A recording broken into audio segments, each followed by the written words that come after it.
Bonjour tout le monde, est-ce que vous aussi vous avez des dizaines et des dizaines de washi tape et que vous aussi vous trouvez que vous ne les utilisez pas assez? Alors vous êtes sur la bonne vidéo parce que ici je vais vous donner au moins 3 idées pour pouvoir enfin les sortir de vos tiroirs et faire en sorte qu'ils arrêtent de dormir parce que ça c'est quand même dommage.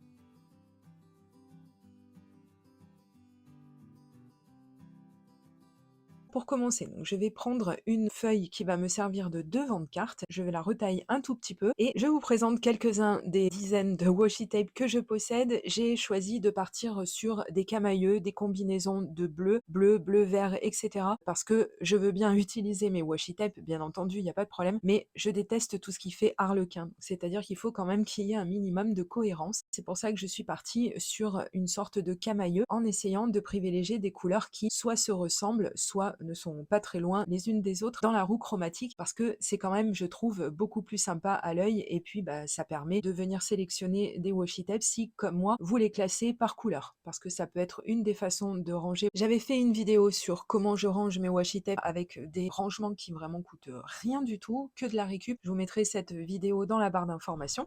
N'hésitez pas à aller la voir, elle est pleine d'astuces cette vidéo également. Donc voilà, on se retrouve avec ce genre de panneau.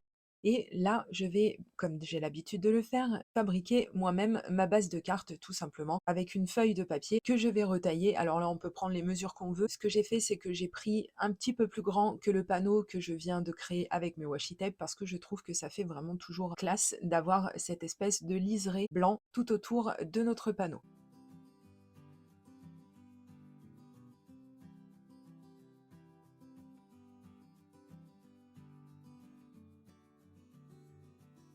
Alors faites attention parce que vous avez vu donc déjà j'ai failli coller mon panneau à l'envers. Si vous avez replié vos masking tape à l'arrière de votre panneau, pensez bien à mettre une bonne colle parce que de temps en temps il peut arriver que ça se décolle. Je vais utiliser ces dies chiffres que j'ai eu dans la boutique Joom et je ne les avais encore pas testés et je suis bien contente parce que ça m'aura permis de voir qu'ils coupent très bien et les dies alphabet viennent eux aussi de chez Joom et si vous les cherchez ils sont dans la barre d'informations comme d'habitude avec tout le reste du matériel. J'ai effectué mes découpes et une fois que j'ai récupéré tout ça, je vais m'atteler au collage de ces découpes bien évidemment. Pour ça donc je vais sortir ma plateforme magnétique, comme ça va me permettre d'être très droite, bien que de toute façon j'avais déjà collé mes masking tape très droit apparemment à première vue. Là le jeu va consister à venir placer les chiffres et les lettres que j'ai découpées pour former 42 ans puisque cette carte sera pour quelqu'un de ma famille qui va bientôt fêter ses 42 ans à tendance masculine cette carte puisque avec les couleurs qu'elle comporte je trouve que ça se prêtait plutôt bien et ça tombe bien puisque effectivement cette carte sera pour un monsieur.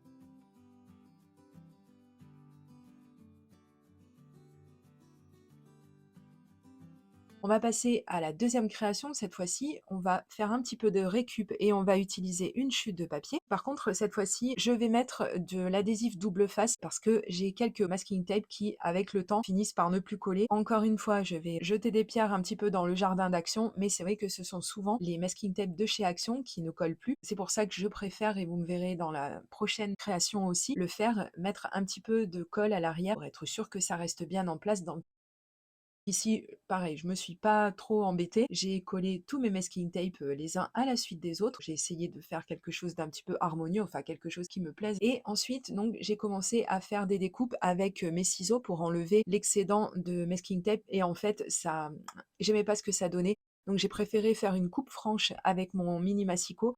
Comme ça, au moins, je suis bien tranquille. Je me retrouve avec quelque chose de net. Même si vous allez voir que si ça n'avait pas été très net, ça aurait pas été grave. J'avais une autre idée en tête et je me suis dit: «Je vais faire des découpes avec des dies, comme ça va me faire des petits die cuts maison» et je sais que vous aimez vous aussi créer vos die cuts maison. D'ailleurs, je vous mettrai le lien de la vidéo dans la barre d'informations parce que ça aussi, c'est une vidéo où vous trouvez plein d'astuces pour recycler beaucoup de choses de votre matériel, des choses que vous n'utilisez peut-être pas toujours assez, comme le washi tape ou comme d'autres choses.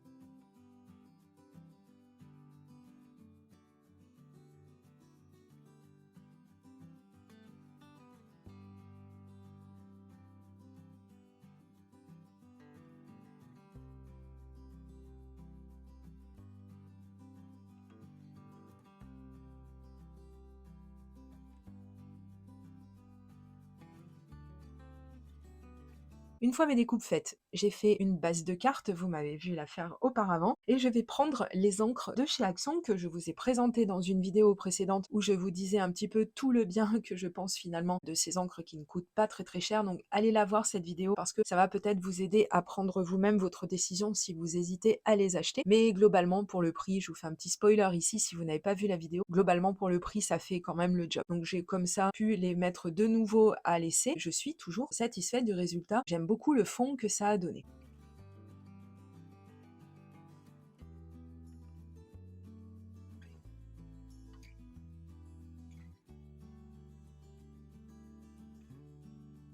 Donc une fois qu'on a fait son petit fond, là j'ai utilisé une brosse et j'ai été surprise parce que même avec la brosse ça fonctionne plutôt bien, c'est une bonne chose. Je vais pouvoir commencer à voir où est-ce que je vais placer mes éléments. Je voulais évidemment, ou pas d'ailleurs, mais là vraiment sur ma création je voulais un petit texte, donc je vais sortir ces petits mots qui sont vraiment chouettes. Alors non, ils ne sont pas en français, je suis désolée, mais j'aime beaucoup ce genre de petit embellissement parce que déjà ce sont des stickers, donc comme ça pas besoin de se poser la question avec quoi on va le coller, etc. C'est très pratique. En plus si on utilise la plateforme magnétique, on va pouvoir coller ça très très correctement.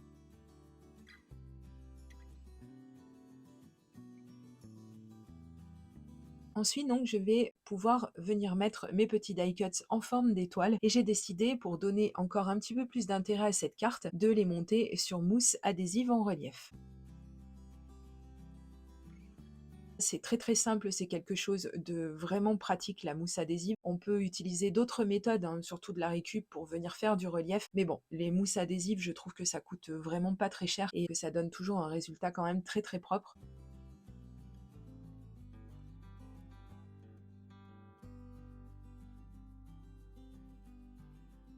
Voici un petit peu ce que ça donne déjà dans un premier temps.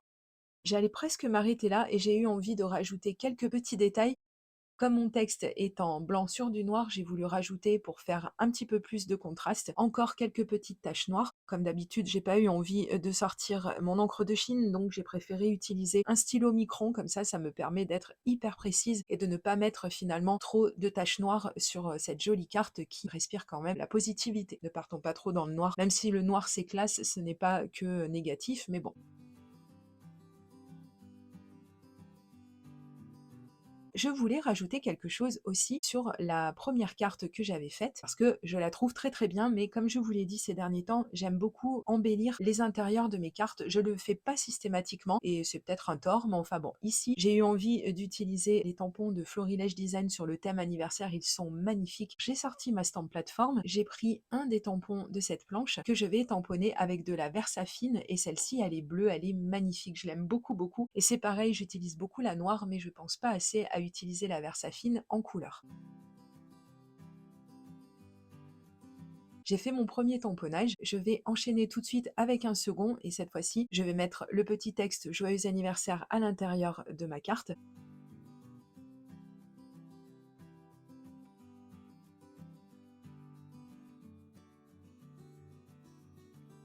Et puis comme ça, vous voyez le bel espace que ça nous laisse pour venir écrire le message de cette carte. J'aime beaucoup beaucoup ce que ça a donné. Je vais réaliser une autre base de carte et cette fois-ci, je vais la faire un petit peu plus petite. On part sur quelque chose de carré. Alors là, vous allez voir, c'est hyper simple. Si vous n'êtes pas trop inspiré avec vos masking tape, vous allez voir une méthode, mais alors je crois que c'est certainement la plus simple, et pourtant ce n'est pas la moins efficace, je trouve. Donc on va commencer déjà par installer le premier morceau de masking tape. Alors ce que je vous conseille de faire, c'est si comme moi vous avez des masking tape que vous aviez coupé auparavant avec des ciseaux pour avoir un résultat vraiment bien droit, parce que de temps en temps, ben oui, on a besoin de ça. Ce que je vous conseille là par contre, c'est de recouper à la main pour avoir vraiment des rendus qui soient plus déchirés et je trouve que ça donne de la dynamique à la carte.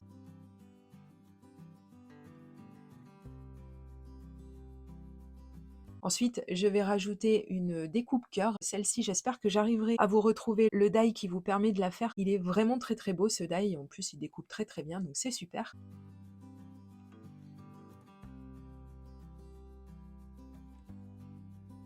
On va reprendre notre stamp plateforme.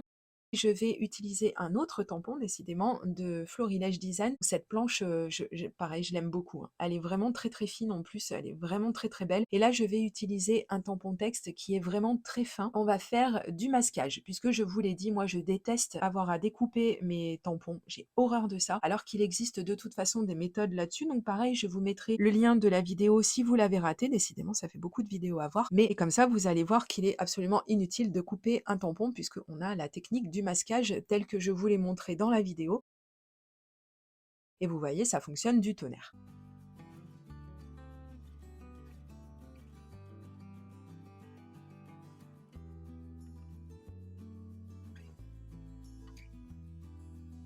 Donc j'ai effectué mon petit tamponnage et ensuite, eh ben, je vais placer mon élément. Donc comme c'est une découpe très très fine, évidemment j'ai utilisé mon stylo colle et une fois que j'ai placé mon élément, mon cœur sur ma carte, je vais mettre un petit moment un bloc acrylique pour pouvoir me libérer les mains et pouvoir faire autre chose en attendant que ça ait collé. Et puis ben, une fois que ma carte est terminée, on va pouvoir passer au petit résumé de tout ce qu'on a fait avec des washi tape. Donc vous voyez, on a vraiment beaucoup de possibilités. On peut faire des panneaux de cartes, on peut faire des embellissements seulement en collant nos masking tape sur un morceau de papier. En plus, si c'est une chute, et ben c'est bien, ça nous permet de passer des chutes de papier et en découpant avec n'importe quel die, donc ça nous fait vraiment de très très jolis die cut maison. Et puis donc comme vous l'avez vu, on peut également s'en servir tout simplement en l'ayant déchiré et en le collant sur une base de carte et en mettant quelques petits embellissements à côté. N'hésitez pas à me dire quelle technique vous avez préférée, quelle carte vous avez préférée également. Merci de partager cette vidéo sur vos réseaux sociaux et pour le petit pouce en l'air si vous êtes encore là à cette étape de la vidéo et je vous dis à très très bientôt pour de prochaines vidéos création. Gros bisous, bye bye!